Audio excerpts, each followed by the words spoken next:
والسلام على من لا نبي بعده أما بعد فأعوذ بالله من الشيطان الرجيم بسم الله الرحمن الرحيم قال الله عز وجل ألم تر إلى الذين أوتوا نصيبا من الكتاب يؤمنون بالجبت والطاغوت ويقولون للذين كفروا هؤلاء أهدى من الذين آمنوا سبيلا۔ اے نبی کہ آپ نے ان لوگوں کو نہیں دیکھا جنہیں کتاب کا کچھ حصہ دیا گیا اور پھر وہ لوگ اللہ رب العالمین پر ایمان نہیں لے کر کے آئے، وہ معبود باطلہ پر ایمان لے کر کے آئے اور ان چیزوں پر ایمان لے کر کے آئے جو جھوٹے خدا تھے۔ وَيَقُولُونَ لِلَّذِينَ كَفَرُوا، اور پھر وہ لوگوں کو بھی اس چیز کی دعوت دیتے ہیں کہ تم کفر کرو۔ هَؤُلَاءِ أَهْدَىٰ مِنَ الَّذِينَ آمَنُوا سَبِيلًا، یہی وہ لوگ ہیں جو دوسرے راستے تلاش کرتے ہیں۔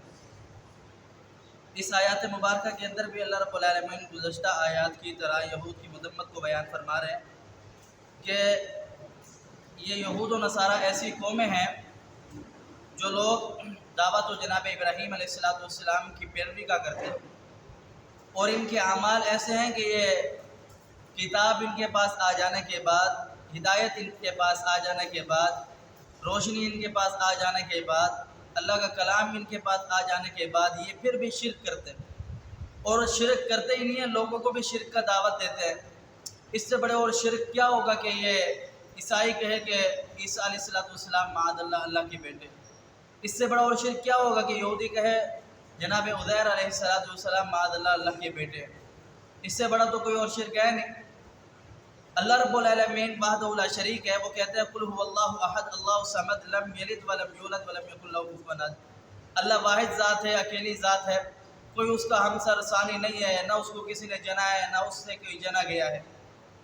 تو یہ اللہ رب العالمین کی جو توحید ہے یہ سیدھا سیدھا اس کا انکار کرتے ہیں، مشرک ہے۔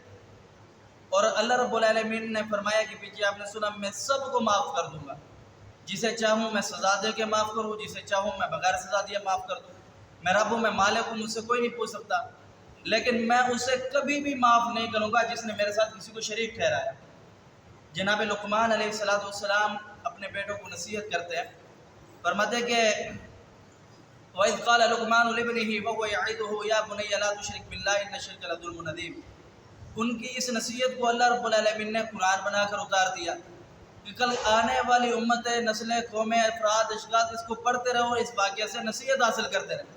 کیا ہے میرے بیٹو، تمہیں کاٹ دیا جائے، جلا دیا جائے، ذبح کر دیا جائے، دنیا کے ظلم و ستم تم پر ڈال دیا جائے، لیکن تم نے اللہ کے ساتھ کسی کو شریک نہیں کرنا۔